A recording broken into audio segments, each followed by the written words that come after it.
कृपा सिंधु नररूप हरे महामोहतम पुंज जासु बचन रवि करनिकर धन्य धन्य सतगुरु सुखद महिमा कही न जाय। जो कुछ कहो तुम्हारी कृपा मोते कछुनो बसाय।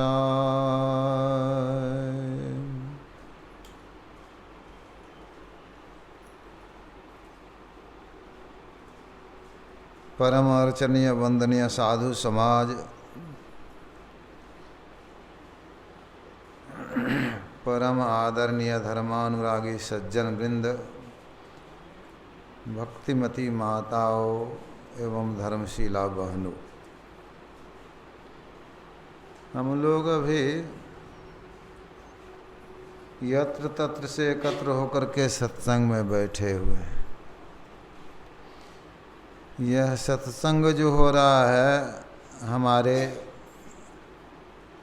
माननीय योगेंद्र बाबू अपनी माता जी के पुण्यतिथि के अवसर पर सुने 83 ईस्वी से ही करा रहे। 83 ईस्वी में इनकी माता जी ने शरीर का त्याग किया, तब से करा रहे। सत्संग करने से जीवों की उन्नति होती है।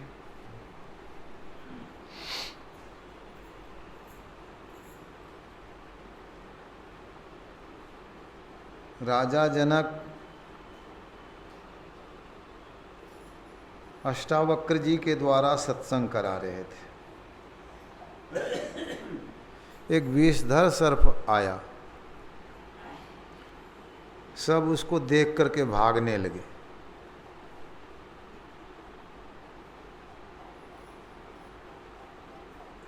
अष्टावक्र जी ने कहा भागिए नहीं।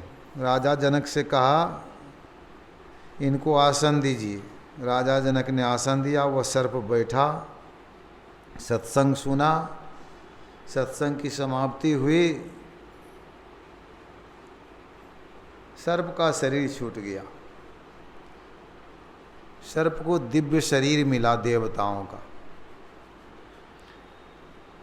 दिव्य विमान आया स्वर्ग से उनके लिए, विमान पर वे सवार हो गए। तब राजा जनक ने पूछा आप कौन हैं, कहाँ से आए हैं, कहाँ जा रहे हैं? तो उन्होंने कहा मैं आपके 7वें पीढ़ी का पितर हूँ। हमारा नाम राजा अज था। मैं गाय बहुत दान करता था। एक गाय को ब्राह्मण को मैंने दिया, वो गाय लेकर के गए। उस गाय को किसी ने चुरा लिया। हमारे कर्मचारियों ने खरीद लिया, क्योंकि हम तो बहुत गाय दान करते थे। फिर मैंने गाय दूसरे ब्राह्मण को दान कर दिया। वो लिए जा रहे थे तो पहले वाले ब्राह्मण ने कहा हमारी गाय चोरी करके क्यों लिए जा रहे हैं? तो इन्होंने कहा चोरी करके आपकी गाय क्यों लिए जाएंगे हम, हमको तो राजा दिए हैं दान में। तो कहा अमुक दिन तो हमको दिया था। तो दोनों लड़ते झगड़ते आए, हमारी गाय है, हमारी गाय है। हमसे कहा राजन फैसला करिए। मैंने कहा कि पहले तो इनको दिया था तो गाय इनकी है, इसके बदले में आप दूसरी गाय ले लीजिए, अच्छी गाय ले लीजिए अथवा कीमत ले लीजिए। तो उन्होंने कहा मैं दूसरी गाय नहीं लूँगा, कीमत भी नहीं लूँगा। तो मैंने उनसे कहा पहले दिन वाले ब्राह्मण से कि ये नहीं मानते हैं तो आप ही दूसरी गाय ले लीजिए, कीमत ले लीजिए। उन्होंने भी कहा कि मैं दूसरी गाय नहीं लूँगा। दोनों में एक भी तैयार नहीं। गाय तो यही चाहिए,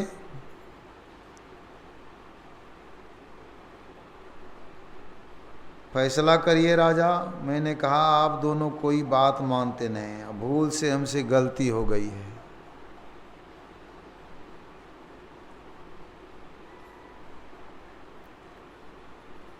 या दान कर दिए हम दोबारा, अनजान में, नहीं पहचानने के कारण। बात एक भी कोई मान लीजिए तब तो ठीक है, नहीं तो हम क्या फैसला करेंगे।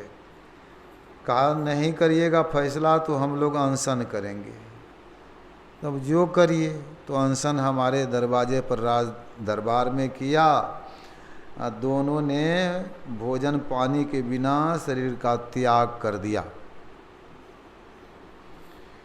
जब हमारा शरीर छूटा तो जब हम धर्मराज के पास गए तो उन्होंने कहा आपने पुण्य तो बहुत किया है लेकिन पाप भी हुआ है आपसे। पहले पाप का फल भोगिएगा कि पुण्य का? तो मैंने कहा पहले पाप का फल भोगूंगा।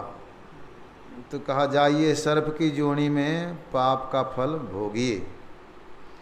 मैंने पूछा इस पाप से हम कब छूटेंगे? तो उन्होंने कहा आपके वंश में कोई सत्संग कराएंगे तब। तो मैं सर्प हो गया, बहुत समय बीत गया, बहुत बड़ा शरीर हो गया हमारा।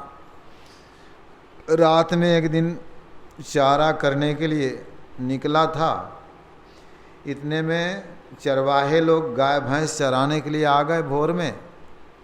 हमको देखा तो मारने के लिए दौड़ा, तो मैं भागा बील में, आधा शरीर बील में गया, आधे शरीर को खूब पीट दिया।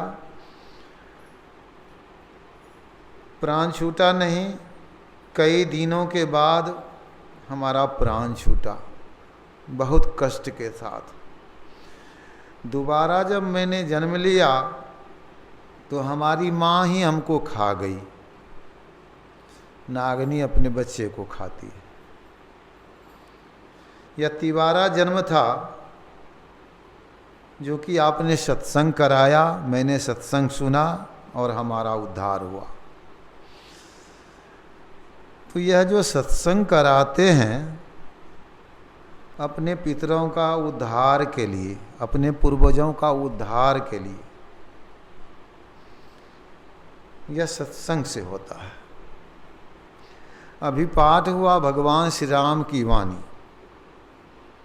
बड़े भाग मानुष तन पावा। बड़े भाग्य से मनुष्य का शरीर मिलता है, सुर दुर्लभ। इस शरीर के लिए देवता भी ललायित हैं।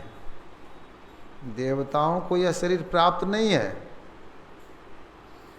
सुर दुर्लभ सब ग्रंथ ही गावा, ऐसा सब ग्रंथ कहते हैं।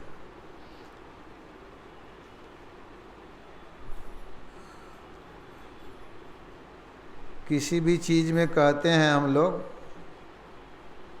इनके भाग में यह नहीं है, हमारे भाग में यह है, या हमारे भाग में यह नहीं है, हमारा भाग खराब है, इनका भाग अच्छा है। बांटते हैं तो यह इनके भाग में है या हमारे भाग में है। तो भाग में मिला है मनुष्य का शरीर, बड़े भाग्य से मिला है। इस शरीर में देखिए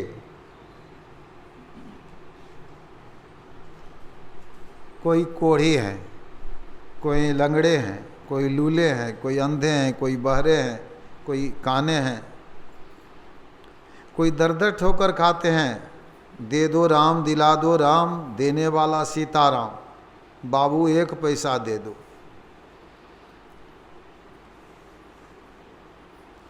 एक कुत्ता मालिक के साथ में हवाई जहाज पर एक सीट पर बैठा हुआ था। हवाई जहाज अमेरिका जा रहा था। एक व्यक्ति आया, का कैसा आदमी है, कुत्ते को सीट पर बैठा करके रखा है, 50,000 रुपया लगता है अमेरिका जाने में, कुत्ते को बैठा करके रखा है। इतना कहना था कि कुत्ता भूकना शुरू किया। मालिक भी उनके बिगड़ गए, क्यों इसको कुत्ता कह दिए।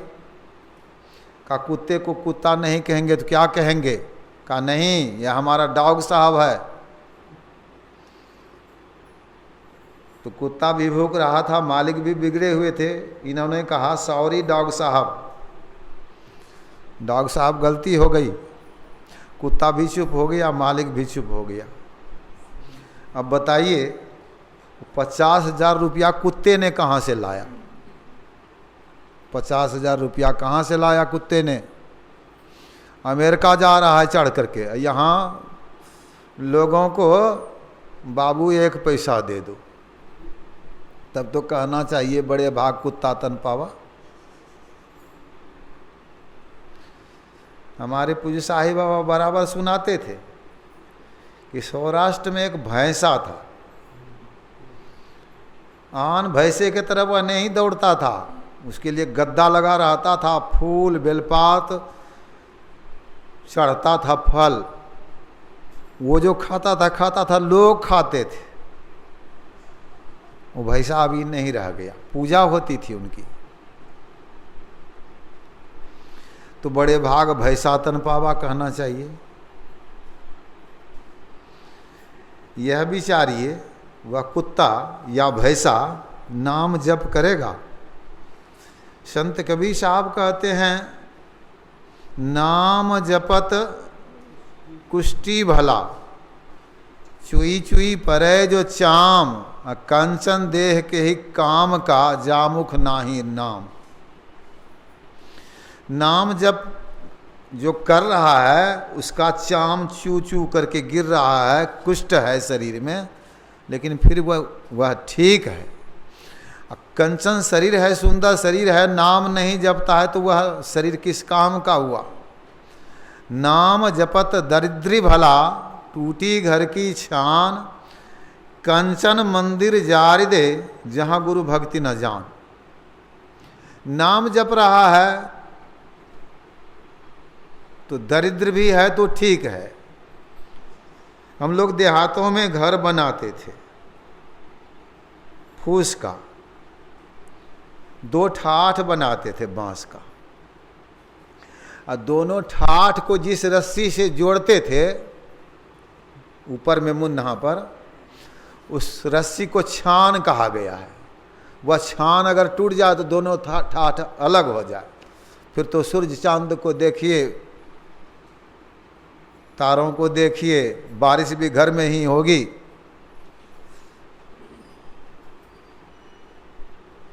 ऐसा भी घर है टूटा हुआ, गुरु की भक्ति करता है तो ठीक है। कंचन महल है, सोने का महल है, गुरु भक्ति नहीं है तो बेकार हो गया। तो मनुष्य का शरीर मिला क्या करने के लिए। बड़भागी हैं, लेकिन बड़भागी नहीं रहते हैं, भजन नहीं करते हैं। तब भगवान शिव कहते हैं सुनहु उमा ते लोग अभागी, हरि तजी होय विषय अनुरागी। हे उमा, हे पार्वती, वह अभागी है जो हरि को छोड़ करके विषय में मन लगाता है, हरि का भजन छोड़ करके। तो विषय में मन, विषय है 5, रूप रस गंध स्पर्श और शब्द। इन 5 विषयों में अगर मन को लगाते हैं, 5 है, 5 परस रस शब्द गंध अरु रूप, इनकर कहा न कीजिए बहुरी पर भवकूप। इस संसार रूपी कुएं में गिराने वाला है। विषय को विष भी कहा गया है। विषय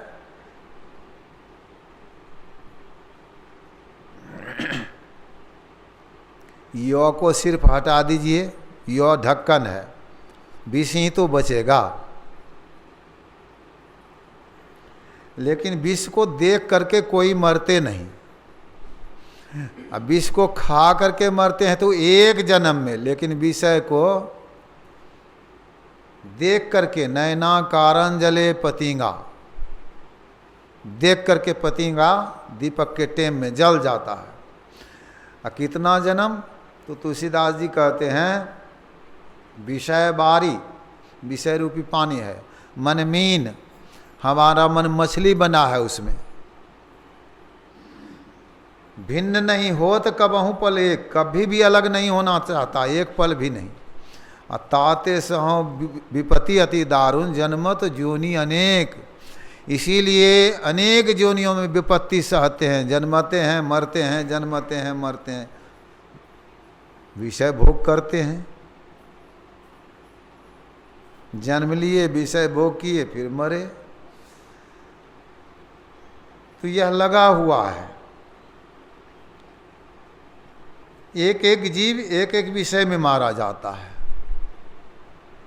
मृगमीन, भृंग, पतंग, कुंजर, एक दोष विनाशहि, पंच दोष असाध्य जामहि, ताकि केतिक आसहि। मृगा मरता है कान के विषय में, शब्द सुनने में। मछली मरती है जिह्वा के विषय में, रसास्वादन करने में। भौरा मरता है नाक के विषय में, गंध लेने में। कमल में जाता है, गंध लेने में मशगूल हो जाता है। शाम में कमल के पंखुड़ियाँ बंद हो जाती है, भौरा उसमें फंस जाता है। रात में गजराज आता है, तोड़ करके कुचल देता है, खा जाता है।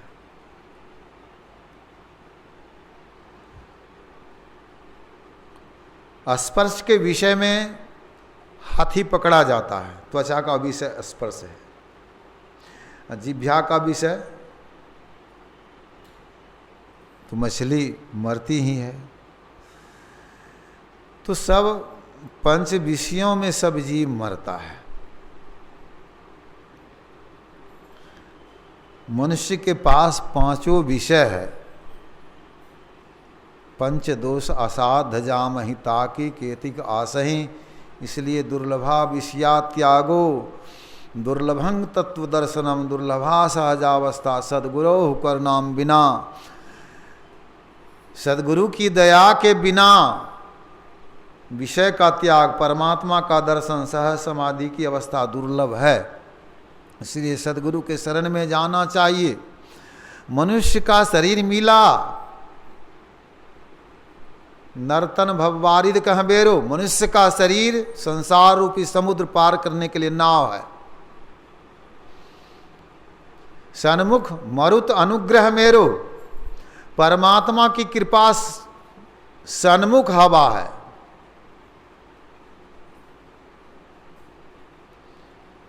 हमारा जन्म तो गंगा किनारे ही हुआ है।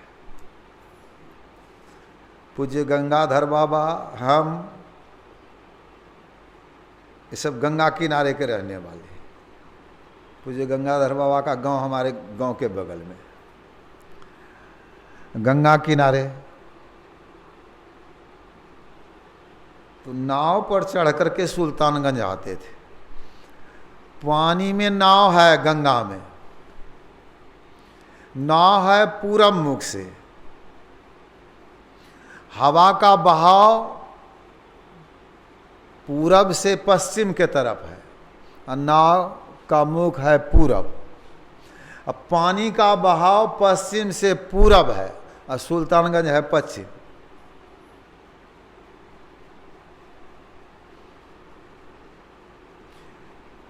दो घंटा, बहुत जवान थे, 2 घंटा लगता था जाने में सुल्तानगंज। पैदल खूब चलते थे तब। 3 कोस, 9 किलोमीटर से कम नहीं, 2 घंटा लग जाता था। लेकिन नाव पर चढ़ते थे तो 1 घंटा में पहुंच जाते थे। जबकि बहाव उधर से पूरब के तरफ है पानी का। नाव है पूरब मुख से, पानी का बहाव भी पूरब है, हवा पूर्वैया चल रही है, तो नाव किधर जाएगी? पूरब जाएगी, भाटे के तरफ भांस जाएगी नाव। कितना भी हवा रोक रही है लेकिन नाव पश्चिम नहीं जाएगी, नाव पूरब जाएगी, क्योंकि नाव का मुख ही पूरब है। उसी नाव पर जब मल्लाह बैठ जाते थे, करमधार सदगुरु दृढ़ नावा, मल्लाह बैठ गए तो पहले सबसे मुख को फेर दिया, 3 महला पाल लगा दिया। हवा तो है ये है पूर्वैया, हवा लगी, नाव 1 घंटे में सुल्तानगंज।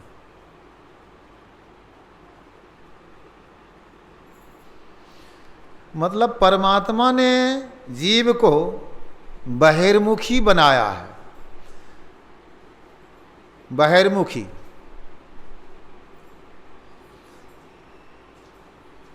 यही पूरब मुख है जीव।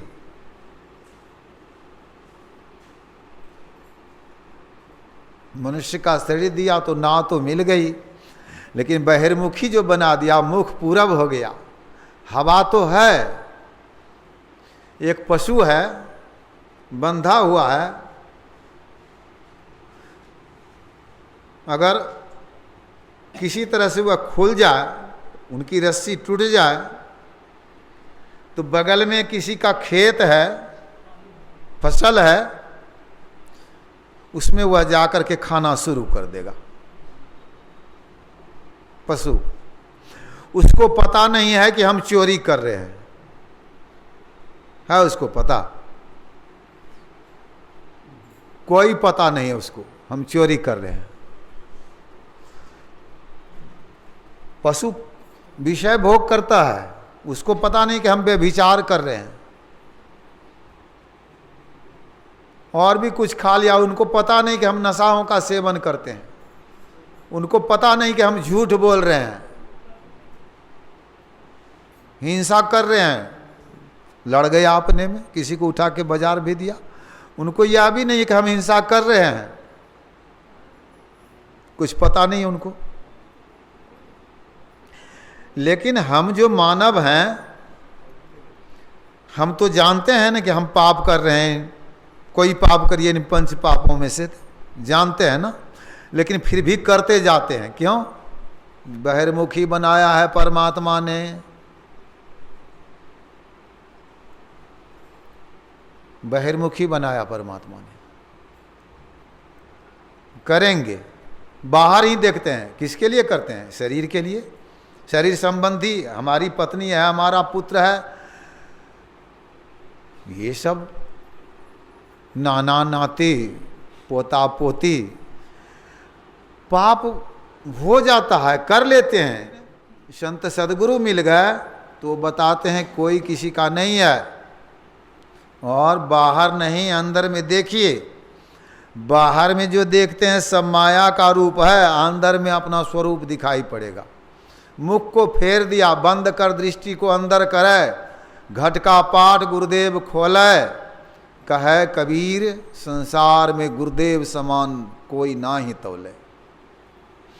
अंदर कर दी, अंदर में देखिए अपना स्वरूप जो है उसको देखेंगे, परमात्मा को देखेंगे, या तो अंदर।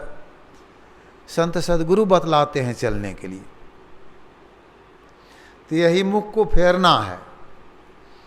और जो साधन भजन करने लगेंगे तो 5 पापों को तो त्यागेंगे ही, त्याग 5 पाप हो तो पाप क्या करे? जो निज घट रस चाहो, अपने अंदर में रस प्राप्त करना चाहते हैं आत्मा परमात्मा का, तो अपने को 5 पाप से हरदम खूब बचाओ, हरदम बचाइए। हाँ, एक झूठ है, नशा है दूसरा नशा है, तीसर नारी पर की हो, पर नारी पर पुरुष गमन नहीं, चौथी चोरी, पंचम हिंसा, चोरी को त्यागिए, 5वां हिंसा है। दिल से इन्हें अलगाहो, दिल से इसको उखाड़ करके फेंक दीजिए, धान की खेती की है, उसमें घास फूस है, तो घास फूस को उखाड़ करके फेंक देते हैं, तब ना फसल अच्छी होती है धान की। हम लोग मकई लगाते थे, मक्का, उसमें पहले खुरपी चलाते थे, फिर कुदाल चलाते थे, जो घास फूस है सब उखाड़ के फेंक देते थे, तब मक्का होता था। तो का इन पंच पापों को जब तक दिल से उखाड़ करके नहीं फेंकिएगा, तब तक भक्ति रूपी फसल नहीं होगी। दिल से इन्हें अलगाहो। मैं ही सहज ही इनसे बचन चाहो, तो गुरुपद टहल कमाओ। महर्षि में ही कहते हैं, परमहंस जी कहते हैं कि अगर इनसे बचना चाहते हो तो गुरु के पद चरणों का टहल करो, यानी उनकी आज्ञा। गुरु महाराज तो स्वशरीर हैं नहीं, उनकी आज्ञाओं का पालन करिए। अभी के समय में आज्ञा समना सुसाहिब सेवा। तो पंच विषयों से अपने आप को बचाते हुए, या मनुष्य का शरीर मिला है, सत्संग करिए। बड़े भाग पाइय सत्संगा, भगवान श्री राम की वाणी है। बड़े भाग मानुष तन पावा। अब बड़े भाग मानुष तन पावा तो है, लेकिन विषयों से हटा करके बड़े भाग पाइय सत्संगा, सत्संग में लगाइए। यह भी भगवान श्री राम की वाणी है। करी सत्संग खोज करिए, चुनिए गुरु सच्चा, बिनु सदगुरु के ज्ञान पंथ सब कच्चा ही कच्चा। सत्संग करके सच्चे गुरु का पहचान कर लीजिए, नहीं तो ज्ञान के पंथ में कच्चे रह जाएंगे। परमाराध्य गुरु महाराज कहते हैं। कभी साहब कहते हैं इस सत्संग में लाभ बहुत है, तुरंत मिलावे गुरु से मिलाता है सत्संग। तो गुरु के शरण में जाइए, गुरु करिए। तो भगवान श्री राम कहते हैं, जे गुरुपद अम्बुज अनुरागी, ते लोकहु वेदहु बरभागी। जो गुरु के चरण कमल के अनुरागी बन जाते हैं, वो लोक और वेद में बरभागी होते हैं। तो भाग बढ़ते जा रहा है। जिन्होंने दर्शन कर लिया अपने गुरु का अंदर में, तुलसी साहब कहते हैं, दर्शन तिनके उर्माही करे बरभागी। वह बरभागी है। तिनके तरने की नाव किनारे लगी। अब नाव किनारे लग चुकी है। गुरु पद को बर प्रताप, भक्तन को हरत ताप, अति कराल काल कांप अस प्रभाव न्यारे। मानस ध्यान हो जाए तो काल कांपने लगता है। अर्थ निकला हुआ है, पढ़ लीजिएगा। गुरु महाराज की वाणी है।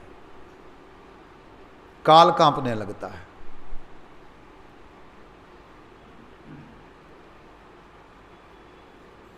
अब आगे श्री गुरु पद नख मणिगण ज्योति। गुरु महाराज के चरण नख में मणियों की ज्योति है। सुमिरत दिव्य दृष्टि ही है होती। उनके सुमिरन से दिव्य दृष्टि खुलती है। दलन मोह, अज्ञानता का नाश हो जाता है। दलन मोह तम सो सुप्रकाशु, बहुत बड़ा प्रकाश होता है। बड़े भाग उरावई जासु, वह बड़भागी होता है जिसके हृदय में यह बहुत बड़ा प्रकाश हो गया, दिव्य दृष्टि जिसकी खुल गई। इतना ही नहीं, गुरु महाराज कहते हैं, अमृत ध्वनि की नौबत जहरत बरभागी सुनते। वह अमृत को पीने लगता है, सुनने लगता है। अमृत का नाम तो सुने हैं, लेकिन अमर कौन हुआ अमृत पी करके? सुनिए सुधा देखिए गरल, सब करतूती कराल, जहां तहां दिस हैं उलुक बक। सुनिए मंजू मराल। तुलसीदास जी लिखे हैं कि सुनते तो अमृत है, लेकिन देखते हैं विष है। अमर कौन हुआ अमृत पी करके? एक भी नहीं बता सकते हैं। लेकिन विष पी करके बहुत मर गया, यह तो जानते हैं ना। मराल का हंस का नाम ही सुनते हैं, देखे हैं हंस। उल्लूक बक, बगुला और उल्लू को देखते हैं।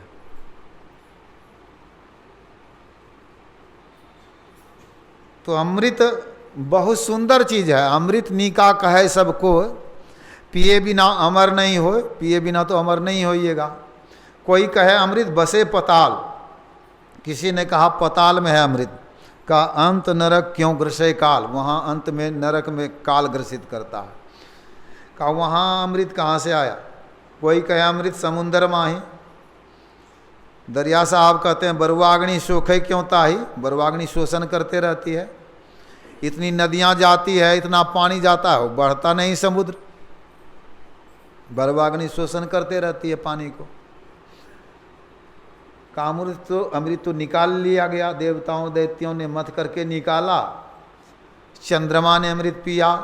कोई कहे अमृत शशि में बास, दरिया साहब कहते हैं घटे बढ़े क्यों होवे नाश, बढ़ते बढ़ते पूर्णिमा, घटते घटते अमावस्या, नाश हो जाता है चंद्रमा का। मरता भी अमृत पीने वाला है क्या। का चंद्रमा तो बाकी न रह गया, तब तक राहु जो बीच में बैठ गया था। देवताओं ने अमृत पिया, स्वर्ग में रहते हैं। कोई कहे अमृत स्वर्गा माही, देव पिए क्यों खिरखिर जाही, दरिया साहब कहते हैं। छीने पुण्य मृत्यु लोकम विसंति, पुण्य के छीन होने पर देवताओं को मृत्युलोक में आना पड़ता है। भगवान श्री कृष्ण कहते हैं पुण्य छीन सोई देव स्वर्ग से नरक में आवे, तुलसी साहब कहते हैं नरक में आना पड़ता है। यह दुर्दशा अमृत पीने वाली की होती है। सब अमृत बातों की बात, अमृत है संतन के पास, दरिया अमृत नाम अनंत, जाग को पी पी अमर भय सब संत। वह परमात्मा का नाम है, उस नाम को पी करके सब संत अमर हो गए। तो उस अमृत को जानिए। रामचरितमानस को पढ़िए, उसमें है सुधा बरस गए दुहदल माई, जिए भालू कपि निश्चर नाही। राम रावण का युद्ध हुआ, तो रावण के दल के राक्षस तो मारे ही गए, राम के दल के भी भालू कपि मारे गए। इंद्र आया, जब भगवान श्री राम विजयी हुए, कहा प्रभु मैं क्या करूं। कहा अब आप आकाश में जा करके अमृत की वर्षा कर दीजिए। तो अमृत की वर्षा देवताओं ने, इंद्र ने कर दिया। दोनों दल में भालू कपि जिंदा हुआ, निश्चर जिंदा नहीं हुआ। यह कथा है, लेकिन संत मत का भेद है। स्वाधिष्ठान मूलाधार चक्र पर ले लीजिए, मूलाधार चक्र, जहां से पखाना विसर्जन करते हैं, गुदा, वहां पर देखिए पिंड ब्रह्मांड का नक्शा है। 4 दल का कमल है। स्वाधिष्ठान लिंग, जहां से पेशाब विसर्जन करते हैं, वहां 6 दल का कमल है। नाभि मणिपूरक चक्र है, 8 दल का कमल है। हृदय अनाहत चक्र है, 12 दल का कमल है। कंठ विशुद्ध चक्र है, 16 दल का कमल है। आज्ञा चक्र में देखिए ऐसे 2 दल का कमल है। सुधा बरस गए दुहदल माही, वहां पर अमृत की वर्षा होती है। गगन मंडल में औंधा कुआं, तहां अमृत का बासा, सगुरा हो सो भर भर पिया, निगुरा जाए पियासा।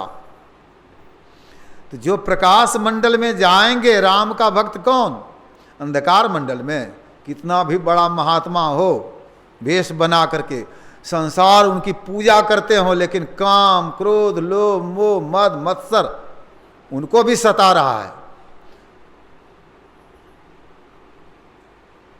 काम क्रोध मद लोभ की जब लगी घट में खान, कहाँ मूर्ख कहाँ पंडिता, दोनों एक समान। संत कबीर साहब की वाणी है। अंधकार मंडल में यह सब होता है। राम का भक्त, राम भक्ति चिंतामणि सुंदर, बसई गरुड़ जाके उरंतर परम प्रकाश रूप, दिन राति नहीं कछि चाहिए दिया घृत बाती। दीपक घी बत्ती तो चाहिए नहीं, दिन रात परम प्रकाश रूप है अंदर में, बसई गरुड़ जाके उरंतर।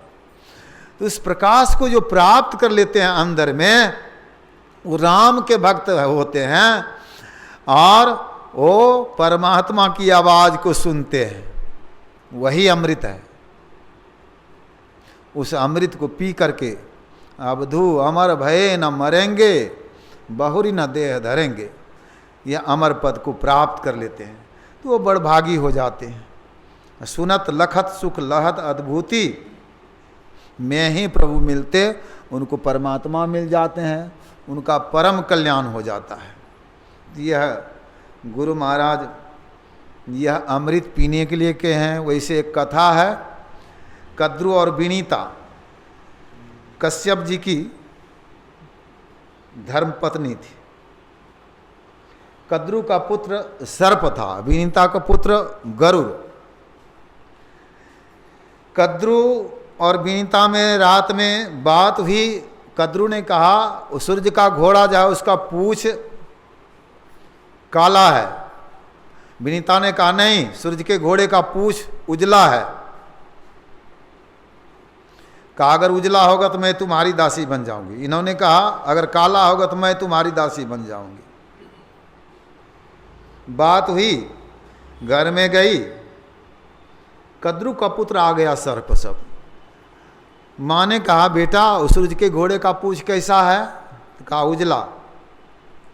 कहा मैं अपनी शौतीन की दासी बन जाऊंगी, बेटा बचाओ दुख से, ऐसी सी शर्त लगी है। कहा माँ हम सब भाई काले काले हैं, सूरज के घोड़े के पूंछ में जाकर के लिपट जाएंगे, तुम दिखा देना काला है, वही दासी बनेगी तुम्हारी। तुम क्यों दासी बनेगी? छल किया, घोड़े के पूंछ में जाकर के सब लिपट गया। कद्रु ने दिखाया विनीता को, सूरज के घोड़े का पूंछ काला है, तू दासी बन गई। गरुड़ जी तो भगवान विष्णु के वाहन हैं, छुट्टी लिया वहां से। जननी जन्मभूमि च स्वर्गादपि गरियसी, माता जी की पुण्यतिथि मना रहे हैं। स्वर्ग से भी बढ़ करके है, भारी है माँ और जन्मभूमि।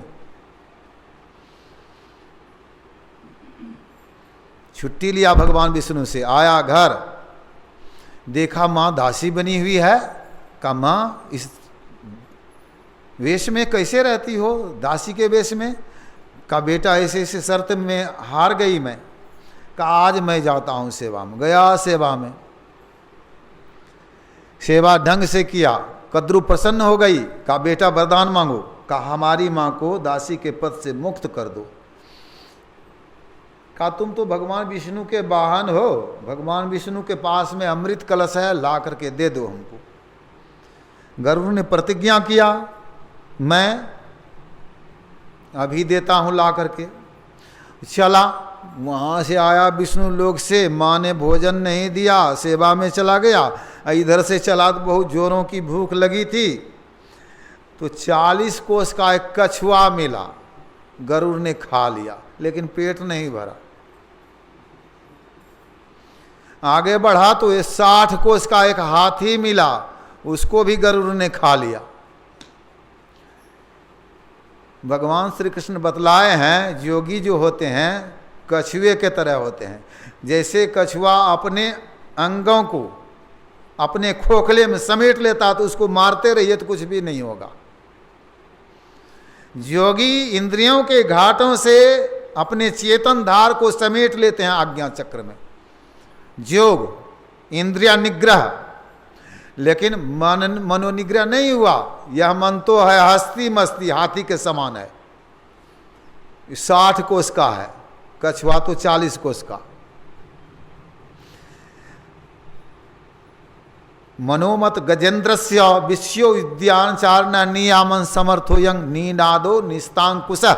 यह मन जो है मदमस्त हाथी के समान विषय रूपी वाटिका में विचरण करता है। इसको रोकने के लिए परमात्मा का शब्द तीव्र अंकुश का काम करता है। शब्द रूपी अंकुश लगा, हाथी पीछे हटता चिघाड़ करके, बस में आ जाता है मन रूपी हाथी। तो यह सब संत मत की साधना है। गरुड़ आगे बढ़े, वहां गए तो किंग कर्तव्य विमूढ़ हो गए, क्योंकि चक्र सुदर्शन पहरा में था और उसे लड़ना चक्र सुदर्शन से मौत के सिवा कुछ नहीं। नारद बाबा आ गए। नारद बाबा ने कहा, अरे गरुड़ किस चिंता में हो? कहा, बाबा ऐसी ऐसी बात है, अमृत कलश ले जाना है, लेकिन चक्र सुदर्शन पहरा में है।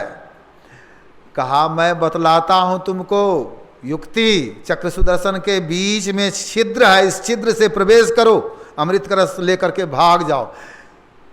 सदगुरु भेद बतावे अधर डगर को, कज्जल केंद्र सुई अग्रदर होई, दृष्टि रथ चढ़ी श्रुति धावे।